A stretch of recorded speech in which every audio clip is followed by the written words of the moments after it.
You get to redefine what success looks like, what is important to you, because that changes over time.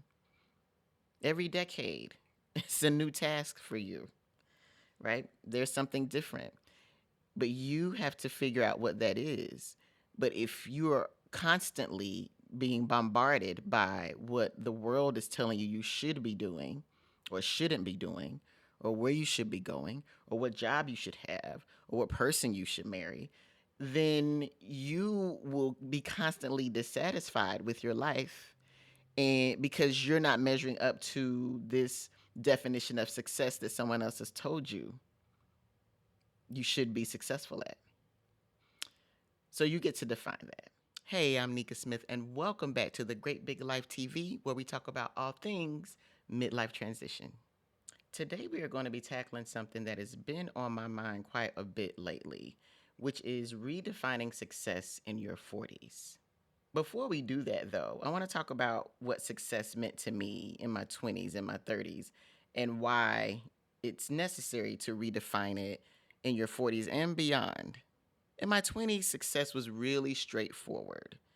Graduated from college, got a job, went to grad school, got another degree, got promoted, got raises. Really straightforward, right? Like all of the things lined up in a row, I was able to do that. And in my 20s, that is what success looked like. So now let's talk about my 30s. The 30s were my hustling decade. I was working full time. I had started my counseling practice, and then I expanded that business to corporate training and development. And I also wrote books. I appeared on a very top rated Housewives TV show, reality show. I was doing the things. I mean, if somebody was doing it, I was doing it. I actually have a journal entry from 2006, so almost 20 years ago. And I looked back at that journal recently, and I had written down all of the things that I wanted to accomplish in this business. And I was really just like visioneering and brainstorming, and like, if I had this business, I would do this, and this. And when I looked at it, like I did all of those things, like every single one of those things I wrote down, which is probably 10 of them, I did them. And I got applauded, right, for doing those things. And it was a really exciting time. What was interesting though is that it really is just taking me now to realize that I was successful in even doing that. Because the shift came right as I got to my 40s, was that while I was doing great things, most of that was about external validation. Most of it was the school giving me a degree because I completed these steps, the job promoting me because of doing great work, getting a raise, starting a business, getting clients. Most of that was about external validation. It was really less about me, right? And what made me feel successful, what made me happy and excited. And it honestly, when I looked at that list and I thought about my business and at that time what it was, I didn't feel like I was successful because I wasn't, making $1 million. You know what I mean? I didn't, it didn't make the money that I thought it could make versus all of the time I put into it. And most entrepreneurs feel that way, so you know what I mean. So I didn't feel like it was successful. But now looking back at it, as I make this shift, I've made this shift from that external validation or what other people think or who else is telling me that this is good or who's giving me, these accolades or whatever this accomplishment was. Like it was less about, it's now less about the external piece of it and more about how I feel about it. And one of the questions I think is really important to ask yourself as you're redefining success in this phase of your life is, what if all of that external validation went away? What happens when the promotions go away? What happens when the accomplishments disappear? What happens when the clients don't show up? Are you still successful? One of the things you have to do, one of the tasks I believe is important at this phase in your life is unlearning overachievement. Because me believing I could go back to that time in my 30s when I was really all over the place. I was doing all of the things, but I was all over the place is really unrealistic. Because, first of all, I don't want to do all that. And I did a lot of amazing things. I connected with so many people, but the energy it took away from me and having my identity honestly tied up in what I'd done, but not necessarily who I was, and having to unlearn this idea of overachievement, overperforming, right? And I say to ask yourself the question about what if I took away all of these things that were external to me that made me who I was. If I took those away, if you took those away, who are you? If you took away the car, the house, the neighborhood, the nice bag, the shoes, the vacations, the cute boyfriend, the cute husband,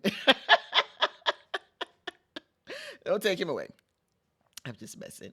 But if you took away the things that you allowed to validate you, who would you be? Who would you be? And that's a very key question to ask yourself at this stage in your life, because what you don't want to do and what I have chosen not to do is go into this next half of my life based on somebody else's definition of who I am and based on somebody else's definition of success. Because what somebody else deems successful really has nothing to do with you. Because power is usually connected to success, and power can be intoxicating. And in the world that we live in right now, there's a lot of intoxicating power going on, and people being wanting to be in control of everybody else.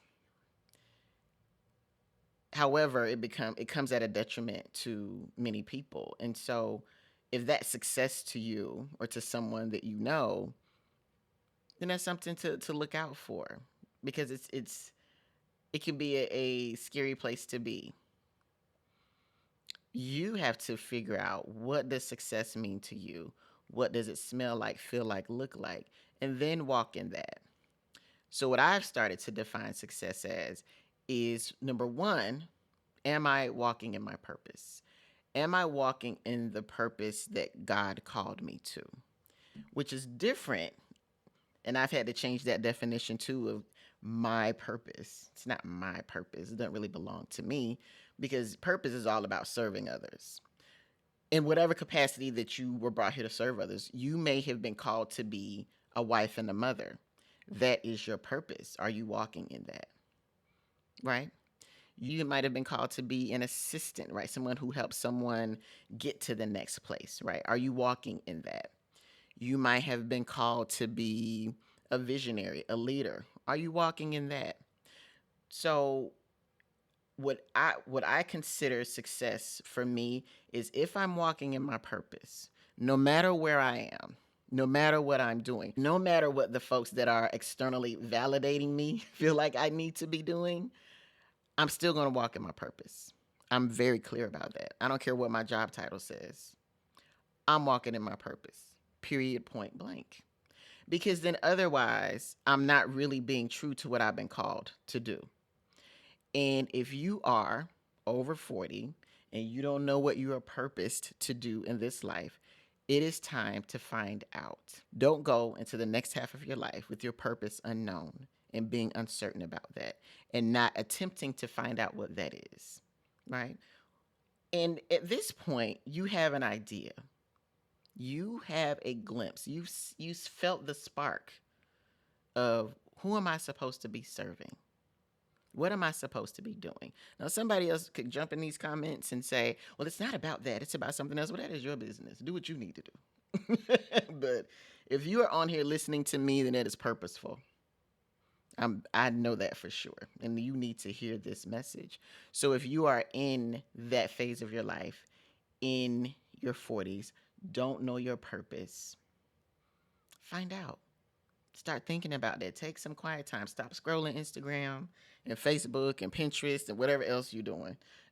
Stop and use that time to start thinking about it, praying about it, meditating on it, asking questions about it, reading books, taking classes, exploring.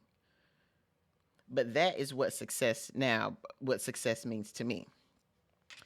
I've also learned, I think the second thing for me in terms of redefining success is not everything has to be tied to a goal. Not everything has to be about being super disciplined in every single area of your life.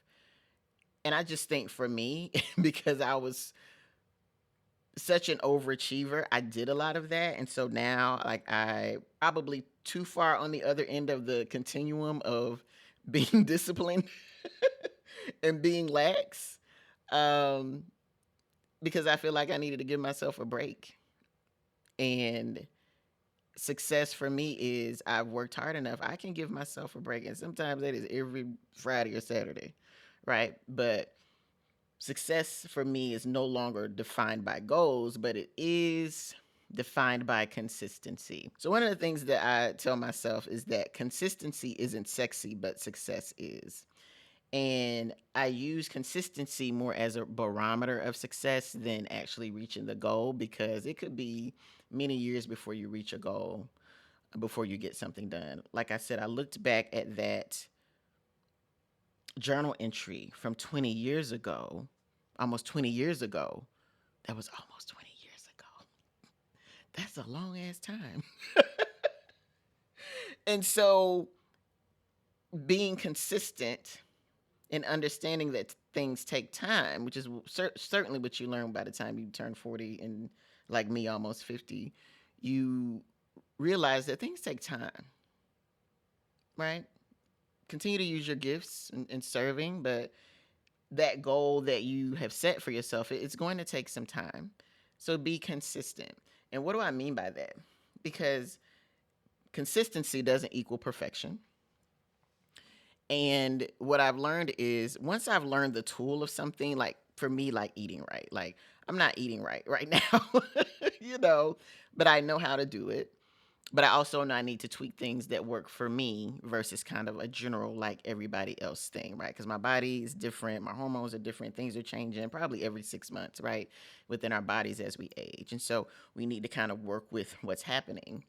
And instead of like pushing myself to do something that I'm just not in the mindset to do, I've given myself a break. But I also know to keep myself consistent, right? So I might not be eating right, but I'm gonna drink my water, right? I'm gonna drink my water. One of the other things that has now become a habit for me because of consistency is walking. I don't really walk for steps or really exercise. I get steps and exercise, but I walk really for my mental health. That walking habit started through consistency. And so I've started and stopped, but I always go back to it. And I think that's an important thing. When I was in my 20s and 30s, I was a time management productivity geek. I love those productivity and time management books and reading all about how people got things done. It was fascinating to me because I'm a nerd, I guess, but it was really fascinating. So I would follow a lot of those things. But as I've gotten older and I realized, like, the people that wrote their book, those books are like, they have a totally different life than me, you know, and a totally different connections and networks than I do. And so some of those things, I think, led to my disappointment when I'm trying to follow this particular path or trying to follow this particular person, and realizing, like, they got a whole different life than me. They got assistance and support, and they got friends that can loan them like $50,000, you know, like, why am I following this? But for me, how do I redefine what's productive and what isn't? So for me, productivity is now making sure I get rest. That's really important. But also for me, it is batching my time. Learning to batch my time and just say, I'm going to do this thing for 30 minutes, whether that is cleaning the house, whether that is cooking, whether that is setting up time to make these videos. Like, this takes time, honey. You got to edit, girl? No. So, productivity is, did I use my time wisely in this moment? And what does wisely mean to me? So, everything you do, you almost need to pull back and take a, this might take you a couple of months to really do. Take that time and say, you know what, I'm going to go through all these areas. And so I have the great big life wheel. I don't know if I've shown this on a few videos, I don't know which ones, but I'm going to put it up here. This wheel is something that I use to just kind of gauge where I am, and what I got going on, and how am I doing in life. And I don't use the wheel to discipline myself or to say, oh, you did terrible, but I use it to just help me gauge areas where I might be struggling, or areas where, like, oh, I'm doing pretty good over here. And to understand that there's never going to be a good 100% balance of everything, but what feels like balance to me in this particular season. And I think that's the other thing I realized about success is that it's seasonal. The things that make you feel successful in one season no longer do in another season. What made me feel successful when I was 20 was getting my degree and getting my first job out of college and getting a graduate degree. I felt successful, right? In my 30s, it was starting a business and then running that business and writing the books. That was success to me. In my 40s, and I'm at the end of my 40s, honestly, success to me was redefining who I am, learning who I am, and understanding what I needed to unlearn from my 20s and 30s and even just growing up as a kid. And that has been success for me.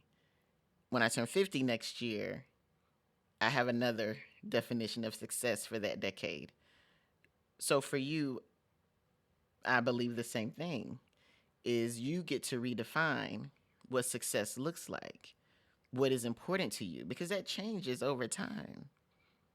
Every decade, it's a new task for you, right? There's something different, but you have to figure out what that is. But if you're constantly being bombarded by what the world is telling you you should be doing or shouldn't be doing, or where you should be going, or what job you should have, or what person you should marry, then you will be constantly dissatisfied with your life, and because you're not measuring up to this definition of success that someone else has told you should be successful at.